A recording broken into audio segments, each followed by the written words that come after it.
들으면 되지 이런 생각을 하게 되어서 어떻게든 소리를 듣지 못하는 소리를 시각적으로 느끼게 해주자라고 생각을 하게 되었습니다. 그래서 저는 지금 글로벌 융복합 콘텐츠 연구소에서 선임연구원으로 일을 하고 있고요. 우리 팀원은 현재 이제 동양미래대학교에서 졸업을 하고 독립근무요원으로서 일을 하고 있습니다. 그래서 둘이 원래는 제가 이제 동양미래대에서 이 학생을 가르쳐서 우리 같이 팀을 이루면서 계속 지속적으로 일을 하고 있습니다. 네. 이제 일단 아이템을 간단하게 소개를 해드리겠습니다. 저희 아이템에서 가장 큰 특징은 사이버 불링과 관련된 무례함과 차별적 표현을 구분을 해서 그거를 빛으로 표현해준다는 게 가장 큰 특징입니다. 그래서 특히 발화자로부터 그 빛이 퍼져나오기 때문에 누가 그 말을 했는지 바로 알 수가 있습니다. 그리고 기존 비슷한 사례는 지금 존재하지 않는 걸로 알고 있고요. 음성 음식이 시작되면은 이 사이버 불링과 관련된 언어 표현 외에도 음악 소리라든지 이런 주변의 공기를 물들이 전해줄 수 있는 소리들도 시각적으로 표현을 해주고 있습니다. 예를 들어서 이 사이버 불링에 관련된 언어에는 여러 가지 종류가 있어요. 기존에 있는 클린봇이나 이런 플랫폼들은 그 욕설만 감지해서 사이버 불링에서 지워버리지만은 사실 무례한 표현이라든지 차별적 표현이라든지 이런 식으로 여러 가지 관례가 있는데 이제 저희는 이제 그것들을 다 감지를 해서 구별을 하는 것이 특징입니다. 그래서 무례한 발언은 붉은색, 차별적인 발언은 진한 남색이나 이런 색으로 나타나고 두 가지가 합쳐진 발언은 보라색, 진한 보라색 이런 식으로 나타나게 됩니다. 저희 비즈니스 모델을 좀 생각을 해보면요. 일단은 공급자 같은 경우에는 VR 기술이나 AR 기술 업체가 되겠고요. 그리고 말뭉치 제공 업체가 되겠습니다. 왜냐면 이 무례 혐오 표현 검출 알고리즘은 저희 쪽에서 어텐션 기반 머신러닝을 사용해서 자체적으로 개발을 했지만 그래도 이게 지금 쌓여있는 말뭉치가 정치기사의 온라인 댓글을 중심으로 했기 때문에 아직은 좀 정확도나 안전성이 그렇게 확보되지는 못했습니다. 그래서 양질의 말뭉치를 제공하기 위해서는 제공받을 업체가 필요해서 그들과 교류가 좀 필요하고요. 그리고 경쟁 및 대체자 그룹으로는 지금 이제 저희가 처음에 포커싱을 한 게 청각장애인이지만은 청각장애인이라서 청각장애인들이 어떤 실제 물통을 사용할 때 익숙함을 넘어서야 될 그런 필요가 있기 때문에 이들의 업체들을 경쟁자로 잡았고 그리고 AR 및 VR 콘텐츠 제작 업체도 당연히 저희의 또 새로운 경쟁자 업체가 되겠죠. 그런데 대응 방안은 사실 이거 자체로 뭔가 특허를 선점한다든지 이런 거는 어렵다고 생각이 됩니다. 사실 이제 기술의 시나리오적인 부분이라서 특허 자체는 어렵지만은 또 빠른 속도로 이걸 상용화해서 마치 일반 테이프가 스카치 테이프라고 불리는 것처럼 선벌주자라는 인식을 심어주어서 이제 그런 시장을 선점할 계획을 가지고 있습니다. 일단 사용자랑 구매자는 처음에는 청각장애인까지만 저희가 이제 한정을 두었는데 지금 이제 새로 좀 더 발전할 생각을 하면은 꼭 청각장애인뿐만이 아니라 이게 사이버 불링을 방지하고 또 기존 클린봇처럼 아예 사용 자체를 사용된 언어 자체를 지우는 게 아니라 사용자에게 강화라든지 교화라든지 이런 것들, 그러니까 가해자에게 이것이 사이버 불링적인 언어다라는 것을 알려줄 수도 있는 플랫폼이 되기 때문에 어린아이들이 쓰는 교육 프로그램이라든지 청소년들이 많이 쓰는 게임 프로그램이라든지 기타 등등 모든 메타버스 플랫폼에 인식이 될 수 있다고 생각을 합니다. 그래서 구매자는 일단은 이 메타버스 플랫폼을 이용해서 홍보 활동을 하는 모든 기업체 그리고 이런 쪽들이 전부 다 구매자가 될 수 있다고 생각을 합니다. 그래서 예를 들어서 어린아이들에게 교육 프로그램으로서 메타버스를 제공하는 업체라면 이 기능을 반드시 탑재해서 그 안에서 사이버 불링이 일어나지 않으면서도 그 아이들에게 사이버 불링에 대한 교육을 시켜줄 수 있다고도 생각을 하고 있습니다. 그래서 기획의 차별성에 대해서 말씀을 드리면요. 일단 저희 프로세스는 다음과 같습니다. 카카오톡으로 로그인을 할 수 있어서 기존 이 계정으로 생성된 정보들이 그대로 이어지게 되고요. 그래서 빛이 울리는 도시에 진입을 하게 되면 두 가지로 이제 프로세스가 나눠지게 되는데요. 첫 번째는 배경 음향입니다. 음악이나 주변음을 음향 감지를 하면서 그거를 빛이 울리는 것 같은 비주얼로 전환을 하게 됩니다. 두 번째는 음성 세팅을 소리를 감지를 하는 것인데요. 반경 10m 이내에서 이루어지는 음성 세팅을 소리를 감지를 해서 이거를 먼저 스피치 투 텍스트 구글 API를 사용을 해서 전환을 합니다. 그러면 그 전환된 텍스트를 저희가 자체 개발한 물레 및 혐오 표현 검출 장치에 넣어서 물레 및 혐오 속성에 따라서 빛으로 표현을 하게 됩니다. 근데 여기서 이제 아직은 이 소리를 감지하는 이 부분에서요. 이거는 원래 서버 쪽에서 해줘야 되는 영역인데 저희가 아직 서버 단을 하지 못하기 때문에 지금은 발화자가 이거를 자기 음성을 인식시키도록 키를 눌러줘야 됩니다. 근데 이제 그거는 만약에 이게 서버 쪽으로 넘어가게 된다면 이게 자연스럽게 이어지게 될 예정입니다. 특징을 좀 더 자세히 보면은 일단 카카오톡 로그인과 연동을 시켰다는 것이고 네이버는 구글 등 SNS 계정 역시도 추가 예정입니다. 그리고 소리의 직관적 표현, 이거는 이제 다음과 같이 보이는 형태로 됩니다. 그래서 음악이 나오고 있는 곳에서부터 사용자가 있는 곳까지 빛의 파티클로 전달이 됩니다.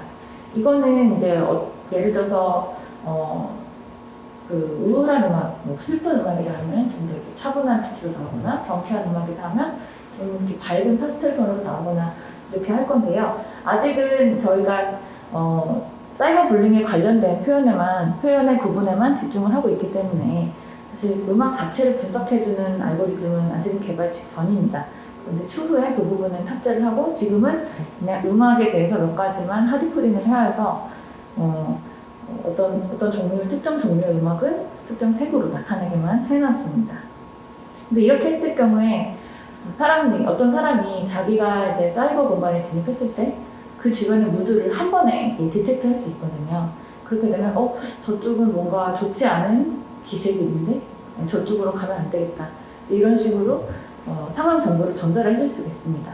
특히 이런 게 이제 청각 장애인들이 유용한 것이 청각 장애인의 경우에는 청각 정보가 없기 때문에 시각적 정보에 많이 의존을 하는데 메타버스 같은 경우에는 기존에 자기가 현실에서 얻을 수 있는 시각적 정보가 많이 제한되어 있습니다. 입모양도 보이지 않고 어떤 대기 흐름도 보이지 않기 때문에 가공된 것만 보이기 때문에 그게 어렵습니다. 그래서 이런 시각적 정보를 추가적으로 제공해 준다면 좀 더 유용하게 쓸 수 있을 거라고 생각이 됩니다. 다음은 이제 어텐션 기반으로 한 반시민적 표현 검출 알고리즘입니다. 여기서 반시민적 표현이라는 것은 무례함이라든지 차별적 언어라든지 이런 것들을 말을 하는데요. 이걸 위해서 먼저 정치 관련 기사 18,393개 뉴스를 수집을 해서 그 중에서 이제 200개 뉴스를 샘플 데이터로 선정을 했고요. 거기에 있는 뉴스 댓글들 약 2만 개 정도를 반시민성을 라벨링하고 반시민성으로 표기하게 된 이유를 설명하는 요약 데이터를 함께 작성을 하게 되었습니다. 그러니까 여기서는 이제 13가지 항목으로 라벨링을 하였습니다. 무례나 공격적 표현 4가지, 혐오나 차별적 표현 9가지 해서 이 무례와 공격적 표현 관련된 4가지 중에 하나라도 있으면은 일단 저희 연구에서는 무례, 그리고 혐오나 차별 표현 중에 하나라도 있으면 그것은 혐오, 이런 식으로 그냥 단순하게 2가지로만 분류를 했습니다. 그 이유는 혐오나 차별적 데이터에 관련 경우에는 무례 표현에 비해서 그 개수가 좀 적기 때문에 일단은 이 시스템의 안정성을 위해서 하나로 추가를 했습니다. 무례나 공격적 표현의 예를 말씀드리면은 사람을 약간 돼지야 라고 부른다든지 개 XX 이렇게 부른다든지 아니면 욕설 아니면 너 죽을래? 라는 이런 표현들이 다 이제 무례함, 그러니까 공격적 표현으로 되는 거고요. 혐오나 차별 표현 같은 경우에는 너 전라디안이냐? 아니면 너 깜둥이냐? 이런 식으로 그 사람이 속한 집단에 대해서 무조건 한쪽으로 바이어스된 표현을 하는 것, 이거를 차별 표현이라고 정의를 하였고 이 모든 정의는 기존 논문을 베이스로 하여서 이루어졌습니다. 그래서 이렇게 마련된 온라인 미술 댓글 데이터를 사용을 해서 어텐션 알고리즘을 적용을 했는데요. 어텐션 알고리즘을 적용할 때 기존 알고리즘에서는 그냥 하나의 데이터를 갖다가 어텐션을 했지만 저희 같은 경우에는 원문 댓글이랑 그 원문 댓글 중에서 요약 데이터를 이제 따로 수기로 표시를 하였어요. 그래서 그렇게 한 이유는 이 어텐션 알고리즘 자체가 아직 뭐 그렇게 100%는 아니기 때문에 어떤 단어들을 이용을 해서 라벨링을 할지를 이제 좀 더 명확히 이제 해줄 필요가 있다고 생각을 해서 그 요약 데이터를 하나의 또 다른 플로우로 넣어서 어텐션 알고리즘을 적용을 했습니다. 그래서 이렇게 1D가 아니라 2D 컨볼루셔널 뉴럴 네트워크를 사용을 해서 댓글을 분류를 하게 되었고요. 그 결과 이 제안한 알고리즘이 기존의 인베딩 방식이나 어텐션을 단일 적용한 그런 방식에 비해서 좀 더 나은 성능을 보여주게 되었고, 이와 관련하여서는 이제 논문을 한국정보통신학회에 냈는데 억셉이 되었습니다. 이와 같이 이제 검출 알고리즘의 흐름이 되었습니다. 이쪽이 원문 데이터, 이쪽이 요약 데이터 두 가지 플로우를 해서 하나의 통합된 CNN으로 결과를 제출하게 되었고 13가지 아웃풋을 한 다음에 저희 쪽에서는 그 13가지 중에서 4개와 9개로 하나씩 묶어서 두 가지로만 내게 되었습니다. 저희 작품의 독창성은 일단 현재 메타버스 내에서 이렇게 사이버 블링된 언어를 소리로 시각적으로 표현한 콘텐츠는 전무한 것으로 알고 있고요. 또 로블록스에서 그냥 이제 장애인을 위해서 청각적 효과를 시각적으로 동시에 나타내는 시도 정도만 있지만 아직 이런 사이버 블링에 관련된 건 전혀 존재하지 않습니다. 지금 저희가 하고 있는 단계는 약간 1단계 정도의 수준입니다. 1차 연도 아직 시작한 지 2달도 채 되지 않았기 때문에 굉장히 미약한 수준입니다. 그래서 여기서 좀 더 알고리즘의 고성능화가 필요하고요.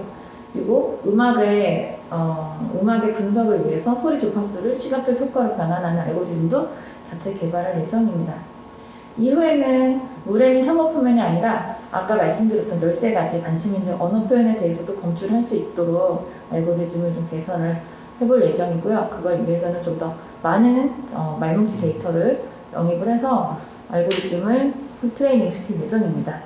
또 3단계에서는 청각장애, 시각장애 이것도 모두 하고요. 그리고 또 장애인뿐만이 아니라 모든 플랫폼, 아까 말씀드렸듯이 모든 메타버스 플랫폼에 기본적으로 들어갈 수 있는 조건으로 한번 개발을 해볼 예정입니다. 저희가 가지고 있는 시장성은 일단 정부 바우처 사업과 연계를 하는 게 제일 낫다고 생각을 했습니다. 저희는 이제 B2C보다는 B2B로서 메타버스 플랫폼을 운영하는 운영체와 거래를 하는 것이 가장 낫다고 생각을 했습니다. 일단은 정부의 바우처 사업과 연계를 하고 그 다음에 기업의 ESG 가치와 연계를 하고 그리고 이후에는 콘텐츠를 좀 아이템화해서 모든 사람들이 다 아이템처럼 이거를 쓰고 벗을 수 있는 이런 식으로도 생각을 해볼 예정입니다. 네, 기대 효과 같은 경우에는 메타버스에서 모래나 혐오 표현을 억제하는 효과를 확실히 가져다 줄 것으로 생각이 됩니다. 또한 기업들의 장애인 인식 개선 활동 참여를 유도할 수 있고요. 또 딱히 장애인 인식 개선 활동뿐만 아니라 그런 청소년 그리고 유아, 아동 이런 자라나는 청소년들의 건전한 언어 활동의 개선에도 이게 영향을 미칠 수 있을 것으로 생각을 합니다. 그래서 결과적으로는 장애에 대한 인식 개선뿐만이 아니라 건전한 온라인 담론이 형성되는 커뮤니케이션 미디어로서 메타버스 세상을 완성할 수 있다라는 생각을 하였습니다. 네. 사실 둘 다 공대생이고 이런 쪽에 아는 분이 없다 보니까 기술 프로세스를 쓸 때는 신나게 쓰다가 이제 시장통부터 막히기 시작하여 홍보 및 판매 전략으로는 정말 막혔었는데요. 그래서 그런데 이제 지금 생각하는 것이 아무래도 트렌드라든지 저희가 타겟팅을 하는 쪽이 MZ세대가 이제 3차 소비자가 될 예정이기 때문에 이 시스템이 그들에게 건전한 영향을 줄 수 있다는 점을 강조를 해서 착한 소비와 이어지는 홍보 활동을 하면 좋겠다라고 생각을 했습니다. 그래서 먼저 ESG 기업 활동에 연관된 홍보를 추진을 하고요. 두 번째는 약간 이제 B2C에서 이런 아이템 자체가 밈처럼 되면 좋겠다. 예를 들어서 뭐 사이버블링을 감지해주는 그런 콘텐츠가 아이들에게 유행을 시킬 수 있는 어떤 아이템, 아바타 아이템이다. 이런 식으로도 만들어지거나 하면 스토리텔링을 이용해서 이런 식으로 홍보를 하면 될 수도 있겠다라고 이제 생각을 하고 있습니다. 네, 저희가 마련한 자료는 여기까지입니다. 네, 수고하셨습니다. 네, 우리 박윤정 팀장님이시죠? 네. 네.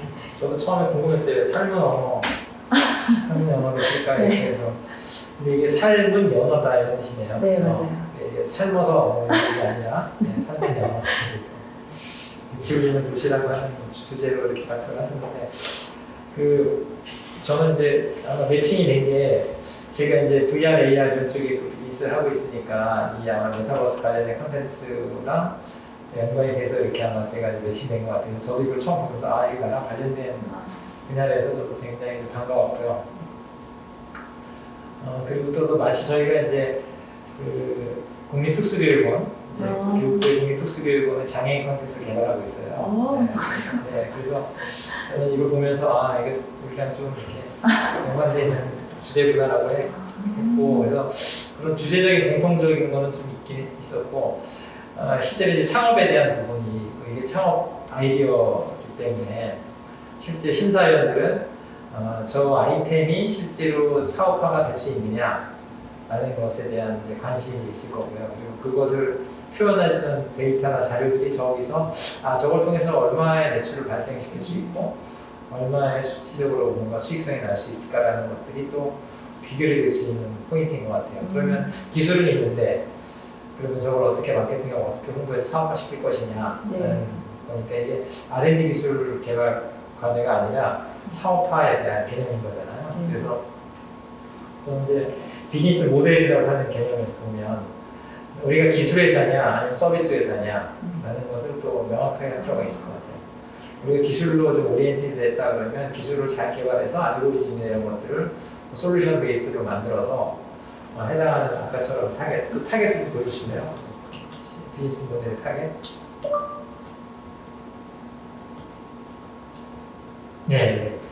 그래서 공급자라고 하면 지금 이제 작업을 하려는 거죠. 공급자라고 하면은 이제 이런 기술 지금 이제 우리 삶의 연어 팀에서 만든 기술을 가지고 그것이 저런 AR 기술 업체에 공급을 이렇게 갈 거냐 그걸 이해하는 게 사실 중요하거든요. 그러니까 심사위원들이 공급자는 뭐 경쟁의 대치자 그리고 사용자인 구매자인데 그러면 삶의 연어는 어디에 되느냐 저 기술을 다 상대하느냐 아니면 우리가 이것을 공급자 관점에서 접근해서 수요자한테 이것을 기술을 제공할 것이냐 아니면 수요자한테 어떤 서비스를 제공할 것이냐 뭐 이런 것들이 명확하게 사실은 이제 표현이 돼야 된다는 거죠.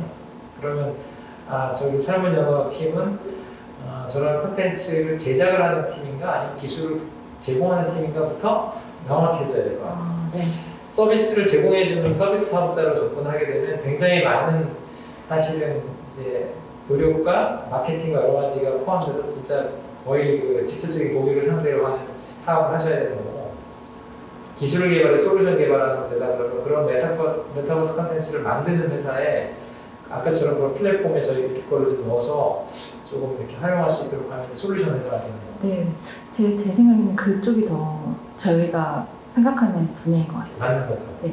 솔루션 회사가. 네. 그러면 사실 이제 솔루션 회사의 또 핵심은 뭐냐면 시장성에 대한 부분이거든요. 네, 솔루션 회사는 그 시장이 서비스는 어떻게 보면 고객이나 회원들이 지금 이제 늘어나게 하면 그것이 또 자산 가치가 될 수가 있긴 한데 솔루션은 정말 핵심 경쟁력이 기술력이고 그 기술력을 필요로 하는 기업들이나 수요처가 많으냐. 근데 그게 이 비즈니스 모델의 표현이 딱 돼야 되는 거거든요. 비즈니스 모델이 저 회사는 솔루션 기업이니까 그런 솔루션을 하고 있는 많은 기업들이 필요로 한다. 그러면 저기 사실 공급자도 공급자의 우리가 솔루션을 쓸 수가 있고 경쟁자의 대치자 구조에도 이거를 줄 수가 있는데 저기 약간 경쟁의 대치자 개념이니까 그 사용자인 구매자도 서비스를 통해서 그걸 우리 기술을 쓸 거냐 아니면 솔루션을 직접 쓸 거냐 이런 차원에서의 네. 부분을 그 비즈니스 모델에서 좀 명확하게 할 필요가 있다. 네네네. 아직 비즈니스 모델 자체가 뭔지 잘 몰라가지고.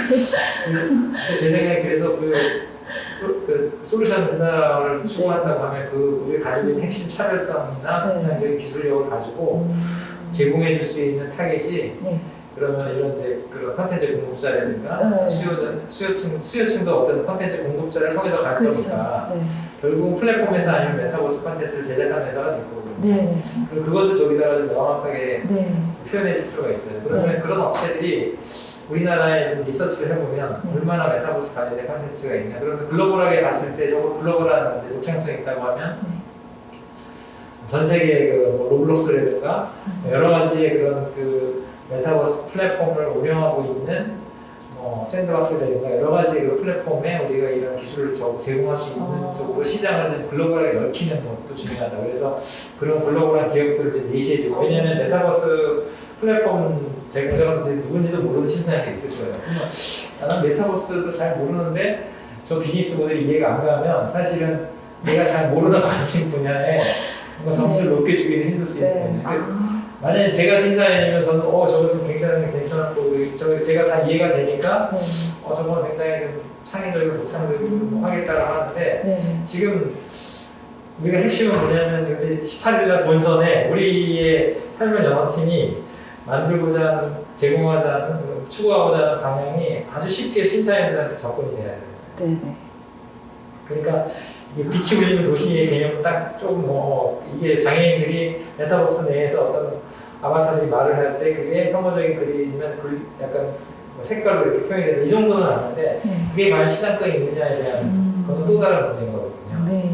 그래서 그 시장성이 있는 것에 대한 것은 조금 역으로 하면 기존에 있는 메타버스 플랫폼들의 사용자 수 그리고 거기에 우리나라의 어떤 인구 중에 보통 학교하고 일반 장애인 학교가 있듯이 그러면 학생 수가 비례가 되잖아요. 그러니까 30만 명의 보통 학생이 있으면 그 중에 장애인 학교는 몇 개고 그 중에 중소한 학생들이 몇 명이다. 그러면 어쨌든 비례적으로 보면 그 집단 어떤 모집단에서 어떤 랜덤한 장애인이 숫자를 보면 전 세계적으로도 그런 공간 그런 확률 비율은 좀 일정할 거니까 그럼 메타버스 공간 내에서도 예를 들면 로블록스가 지금 뭐 10억 명을 좀 돌파했는데 그 중에 장애인이 1억 5천만 명 있을 거다. 5천만 명 해당하는 서비스를 로블록스 같은 경우는 연말 때 세계에서 독창적으로 이 기술을 써서 들어갈 수밖에 없기 때문에 로블록스가 지금 매출에 대한 부분은 그 R&D나 이런 기술 개발에 투자할 것이고 우리 같은 서비스를 내가 차별화된 거는 분명히 이런 수익과 매출이 창출이 될 것이다라는 게 구체적으로 거기에 수치화 시켜야 되는 거죠. 그러니까 비즈니스 모델도 정확하게 나와야 되고 아까 수익 모델을 보면 수익 모델도 그 수요자 해당하는 그 수익 모델 아까 나왔죠 여기. 그러니까 1차년도, 2차년도, 3차년도에 이제 1차년도 정부 지원한다고 얘기를 말씀드렸는데 정부도 그럼 장애인 관련된 메타버스 플랫폼이나 이런 것에 대한 어떤 콘텐츠 개발에 대한 어떤 그 시장이 있잖아요. 그 시장에 우리가 이걸 들어갈 때 사실 전 바우처 사업과 연계는 뭐냐면 저건 서비스 개념이거든요. 사실 저건 우리가 플랫폼을 만들어서 그런 컨텐츠를 장애인들한테 제공할 때 이것을 바우처랑 연계해가지고 바우처의 지급을 받아서 그 서비스를 이용해야 되는데 어떻게 보면 우리 앞단에 얘기했던 비즈니스 모델하고는 약간 또 상반되게 여기는 약간 서비스 업체의 개념에서의 접근입니다. 제가 그 개념을 잘 못 잡고 이거를 마련을 하다 보니까 그렇게 그러니까 이거는 서비스 업체라는 맞아요. 바우처하고 서비스를 제공하는 업체가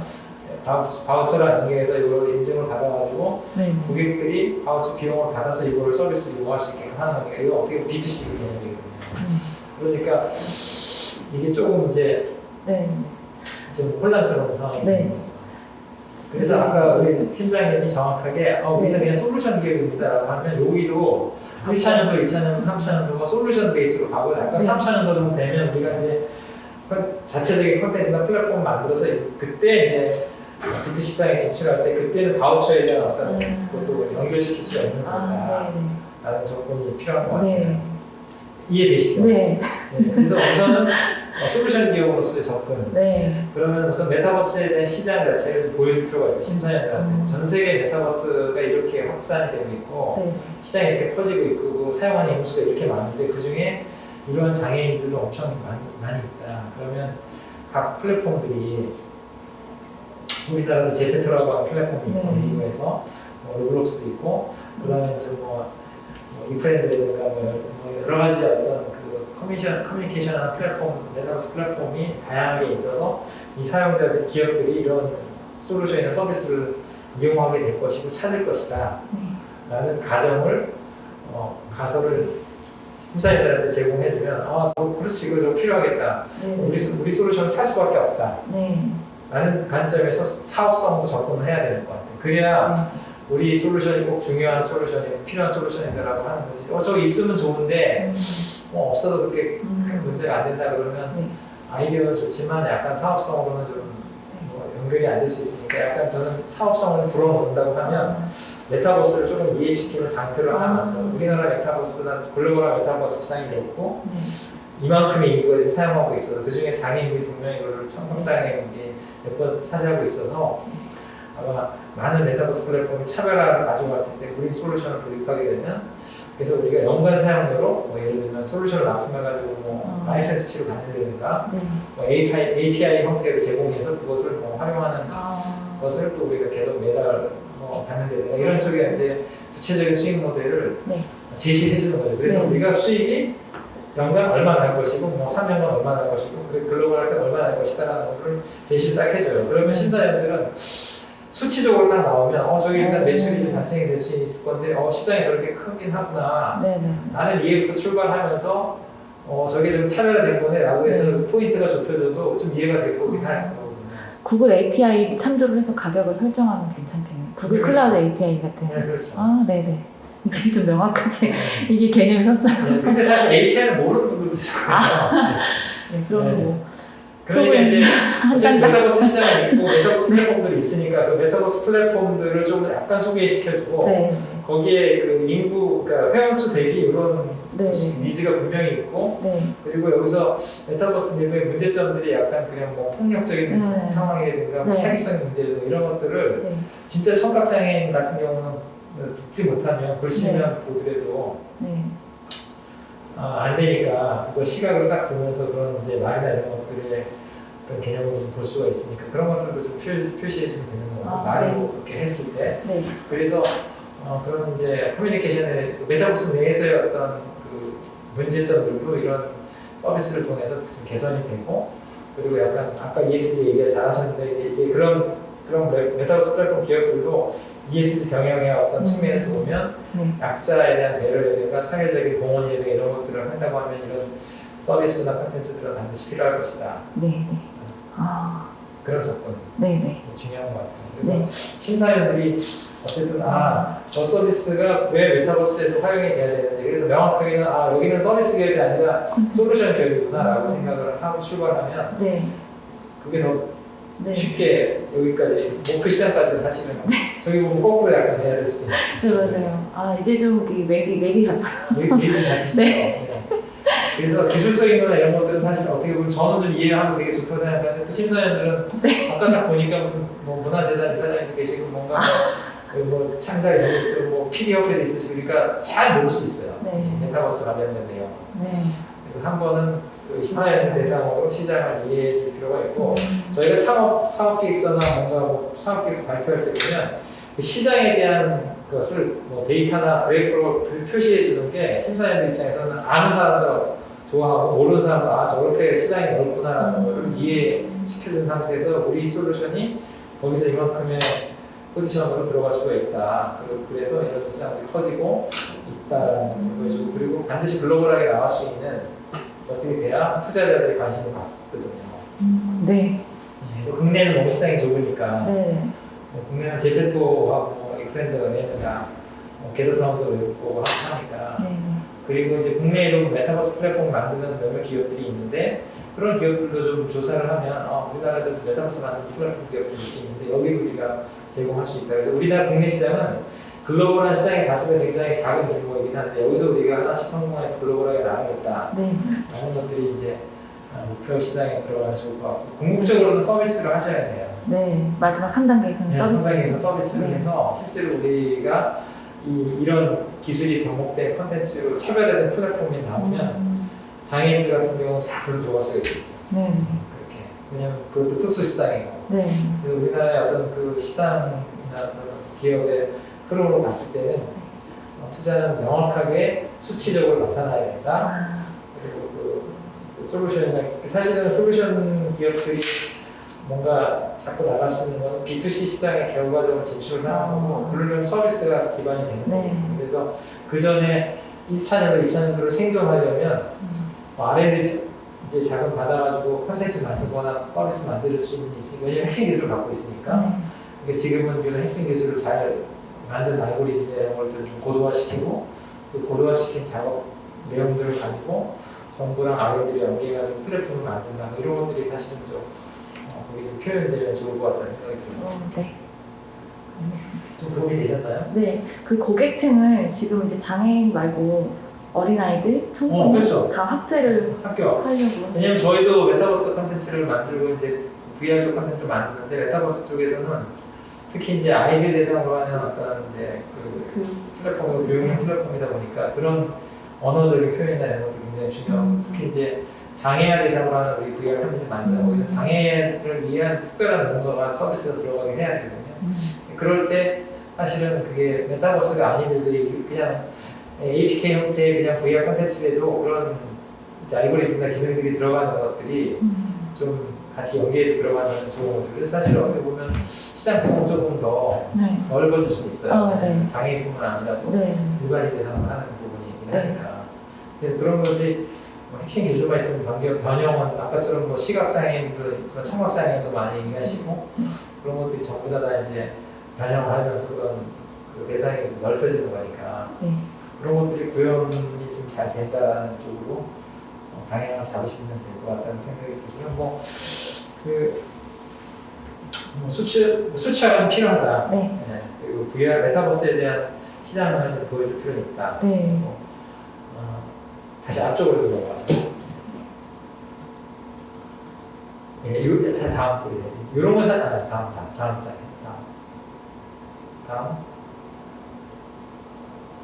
아까 그 알고리즘 나온 거 있어요. 아, 알고리즘 나오고요? 네, 여기. 이런 건 사실은 네. 이런 거는 되게 뭐 기술적인 창업이 아니기 때문에 이건 사실은 중기 창업 같은 데 가서 기술 개발 창업할 때는 사실 필요하긴 한데 이건 사람들이 잘 모를 수는 있어요. 근데 이건 사실 넣어주는 거는 그만큼 기술력이 있다는 거거든요. 그래서 이렇게 해서 이런 것들을 우리가 이제 이거는 지식재산권에 대한 부분도 중요하기 때문에 우리가 이걸 특허 출원할 예정이다. 그래서 특허에 관련된 내용과 상표권에 대한 부분까지도 언급을 해주면 좋을 것 같아요. 그래서 우리가 특허도 우리가 이거 뭐 특허 출연하고 이렇게 이제 개발에 대한 부분. 사실 개발진도 굉장히 중요한데 그러면 두 분이서 다 만들어서 이렇게 얘기할 수도 있어요. 그러니까 이제 그 팀에 대한 보강도 이제 좀 할 것이다 이렇게 해서 네. 실제 이게 지금 창업이 된 거예요? 아니면 하실 예정이세요? 아니면 기획서에만 있으신 거예요? 일단은 기획하고 있고, 기획하고 네. 있어요. 한 명이 또 공익근무요원이에요. 바로 뭐를 하지는 못하겠어요. 그래서 그런 거를 왜냐하면 이제 이게 사실은 이제 제가 지금 참여하고 있는 회의가 어떤 거냐면 과기생통부 나이파에서 내년도에 이제 그 AI 반도체를 통한 AI 반도체니까 인공지능 반도체가 되겠죠. 그거를 활용한 산업 분야의 어떤 과제를 발굴하는 그 회의를 지금 하고 있거든요. 네. 근데 거기에 분야가 메타버스예요. 아. 메타버스 분야에 약간 아까처럼 아바타나 뭔가가 이렇게 인공지능 형태로 어떤 알고리즘을 통해서 뭔가 구현되는 것을 지금 과제를 만들어서 내년도 과제가 나오면 그 프로젝트를 같이 할 수 있는 그런 거기에 대한 어떤 연구 주제를 지금 선정하고 있거든요. 네. 사실 이런 내용들도 사실 그렇게 들어가면 좋은 거예요. 이런 게 알고리즘 상에서 구현이 되긴 하지만 그것이 이제 좀 더 보편화되면 약간 칩까지 개발할 수 있는 형태로 개발할 수 있으니까 이제 나중에 한번 제가 그런 부분들이 있으면 우리 팀장님하고 한번 제가 연락을 해서 그런 좀 구체성을 갖고 이게 이제 기획적인 측면에서 좀 이걸 좀 더 다듬으면 네. 실제 메타버스 쪽 관련된 비즈니스로 연결시킬 수도 있지 않을까 라는 생각도 제가 하게 되는데 그러려면 명확하게 우리의 솔루션이든 서비스를 명확하게 할 필요가 있고 처음에는 솔루션을 접근하는 게 네. 좋을 것 같다. 아, 네. 서비스까지 간다는 거는 굉장히 좀 먼 일. 네, 너무 먼 일이기 네. 때문에 구체적인 마케팅이나 이런 게 굉장히 많이 들어가야 네. 되니까 그래서 그런 것들을 좀 명확하게 보여주시는 게 좋을 것 같다. 네, 네. 그렇게 하면 될 것 같다는 생각이 들고 그리고 제가 실제 구현하는 거를 직접 제가 봤어요. 그 아, 영상을. 네, 그거 그 고인구만 친구가 만든 건가요? 그래서 네, 저는 이제 머신러닝 알고리즘을 주로 했고요. 아, 그 친구는 이제 메타버스. 메타버스를 그 친구가 직접 만들었어요? 네, 아, 그 어셋으로, 어셋을 만들고? 네, 어셋으로 저희가 이렇게 디자인은 없어요. 네. 그 플랫폼은? 그 플랫폼 그 지금 돌아다니는 그 아, 플랫폼도 그냥 어셋으로 어셋으로, 네, 네. 컨퍼런스 룸 말씀하시는 거죠. 네. 거기에 그 알고리즘 접목한 거죠? 네, 파이썬으로 만든 라이브러리를 올렸어요. 그래서 그게 이제 보니까 그래도 실제 시제품 형태로 구현을 좀 한 거니까 네. 그거는 어쨌든 조금 발표 시간에 조금 보여줄 필요는 있을 것 같아요. 네, 그래서 이제 중세시대 마을로 바꿔가지고 그 중세시대 마을에서 돌아다니면서 나타나는 사이버 불링을 먼저 캐릭터로 아바타 이렇게 트리거 해가지고 만들고요.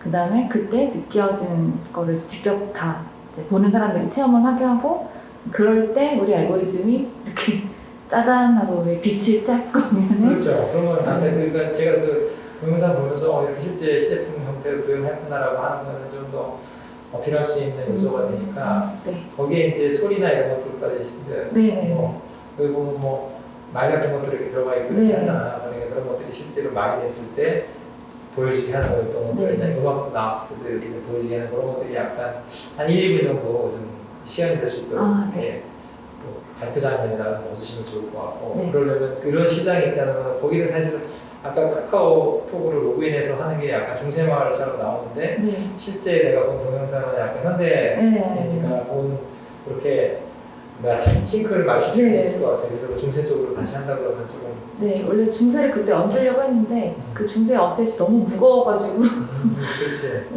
못 넣었어요. 그래서 너무 무거울 수 있겠네. 너무 무거웠더라고요. 그래서 근데 좀 간단한 버전을 찾아가지고 그걸 지금 이제 얹으려고 하고 있어요. 이렇게 맞춰가지고 보여주면 좀 좋을 것 같고 네, 그래서 그런 시장이 메타버스 시장이 이렇게 크게 있구나라는 걸 시장성을 좀 크게 보여줄 필요가 있어 시장에. 네, 지금 네, 시장이 크지 않지가 중요하니까 네, 투자자들 입장에서는 네, 이렇게 보여주고 그다음에 시연을 그렇게 좀 해주면 네, 이해가 되고 그다음에 우리는 솔루션 네, 쪽에 있습니다. 어떤 한다. 네, 사실은 약간 느낌상으로는 심사위원들이 서비스들에 더 관심이 있을 수 있어요. 아, 솔루션 베이스로 가는 거는 조금 더 이해가 좀 어려울 수도 있고 시장이 좁을 수 있다고 생각하는데 그래도 현재 저걸 서비스로 나타나기에는 구체성이 좀 더 현재는 없으니까 네, 뭐 서비스나 어떤 플랫폼과 어떤 뭐 컨텐츠들이 어떻게 돌아가는지 컨텐츠 내용도 다 있어야 되는데 지금 짧은 시간에 그걸 다 보강하기 힘드니까 솔루션 쪽으로 좀 접근하시는 게 좋을 것 같아요. 네. 아, 그리고 또 인원 구성상 이런 구성상 서비스를 다 안 된다는 또 약간 안 맞는 수 있으니까 사실 발표자도 서로 밀었거든요. 아, 그렇지. 네가 해라. 근데 이 친구가 제자면서 저에게 양보를 안 하더라고요. 근데 그 친구가 사실 그렇죠. 그래서 이제 발표는 그래도 뭐 팀장님 하시는 게 조금 더 이렇게 경력상으로 좀 많으니까 이렇게 하시고 네. 뭐 개발 구현자나 그 친구가 뭐 지금 이렇게 설명하는 거 자체가 그 친구가 제가 볼 때 그런 알고리즘을 뭔가 이렇게 잘 설명하거나 그러지 못할 수 있으니까 전체적인 어떤 개요나 맥락을 쭉 설명하시는 팀장님 하시는 게 좋을 것 같다는 생각이 들고 자료는 그래도 그런 쪽으로 좀 보강을 하시는 게 네, 네, 좋을 것 같아요. 그리고 네. 무조건 심사위원 메타버스에 대한 내용을 잘 모른다 생각하고 좀 쉽게 네, 네, 메타버스가 이런 거 시장이 있는데 네. 이런 시장이 반드시 아, 분명히 존재하고 이런 것이 꼭 필요한 서비스다. 그 점을 전혀 생각 못했어요. 그러니까 심사위원분들이 메타버스를 모를 거라고는 생각을 못하고 있었어요. 이 말은 들어봤을 텐데 네. 어떤 내용을 아. 풀어가는 그 시장이 있는지는 잘 모르겠어요. 정말 중요한 맥락이요. 네. 메타버스 그래서 이게 왜냐면 기술적인 접근이 더 다른 건 다 서비스고 뭐 이럴 수 있어요. 근데 이거는 이제 개념을 좀 이해하는 것에 첫 번째가 메타버스니까 메타버스 시장을 좀 보여주고 이해 좀 시키고 시장이 크다라는 걸 좀 보여주고 그것도 글로벌한 네. 플랫폼들을 좀 보여주고 해서 이 시장이 커지고 있고 그래서 아 저기 메타버스 중요하구나라고 하는 게 좀 인식이 딱 돼야 되고 그러고 거기에 우리 핵심적인 기술을 한다. 왜 이게 좀 차별화되냐면 메타버스가 어쨌든 플랫폼이 좀 있고 그다음에 여기 또 구체적으로 가면 기기가 있고 컨텐츠가 있잖아요. 그 플랫폼 내에 들어가는 게 이제 컨텐츠들이고 거기 그것을 또 확산시키는 게 지금 모바일이나 태블릿도 볼 수 있지만 HM 장비도 볼 수 있잖아요. 그러면 한국이 강한 게 뭐냐? 그런 플랫폼 중에는 컨텐츠나 기술이 더 중요하니까 장비 쪽은 지금 오큘러스 퀘스트도 지금 메타로 바뀌었지만 그쪽으로 좀 많이 가 있고 해서 우리가 뭔가 장비를 개발한다고 하는 건 좀 굉장히 아주 어려운 얘기일 수 있지만 컨텐츠나 기술을 거기에 접목한다는 거는 한국에 대한 어떤 기술적인 성공이라든가 이런 게 높기 때문에 네. 그것이 조금 더 먹힐 수가 있는 거죠. 네. 그런 쪽도 좀 강조를 해서 해야 되겠네요. 그렇게 하면 될 것 같아요. 그래서 아마 다른 팀은 다 어떤 서비스 위주나 이렇게 나왔지만 이런 기술 베이스로 좀 접근하셨기 때문에 그런 쪽에서의 관점을 좀 접근하시면 될 것 같고 심사위원들은 어쨌든 아 저걸 이해하면 아 저게 저런 서비스구나 저걸 이해하고 저게 시장이 있구나 그래서 저렇게 매출이 수치화로 나올 수 있구나 해서 매출도 가상이지만 매출을 수치화 시켜가지고 시장을 좀 보여줘서 단계별로 성장한다라고 보여줘서 아까도 그 그래프 이렇게 나온 거 있잖아요 수치 그거 네. 잠깐 보시겠어요? 여기도 수익성이 지금 숫자는 없어요. 아, 네. 네, 그러니까 수익성이라는 건 뭐냐면 매출이잖아요. 매출에 대한 부분이니까 뭐 1차년도에는 얼마 정도 매출을 일으키고 2차년도 얼마 일으키고 정부 과학자 사업 연계하는 부분들이 어쨌든 정부 서비스인데 제가 볼 때는 그래서 그 1차년도에는 어쨌든 기업들 이런 VR 업체 이런 솔루션을 판매하는 거 2차년도에는 지금 솔루션 판매하고 서비스 개발 3차년도는 이제 서비스로 매출을 일으키는 형태로 해서 수차로 이렇게 증대가 된다 그런 것들을 보여주면 좋을 것 같아요. 네. 그렇게 하겠습니다. 수치가 중요하다. 네. 시장으로 보여주는 게 좋다. 네. 도움이 되셨나요? 네, 엄청 도움이 됐습니다. 네.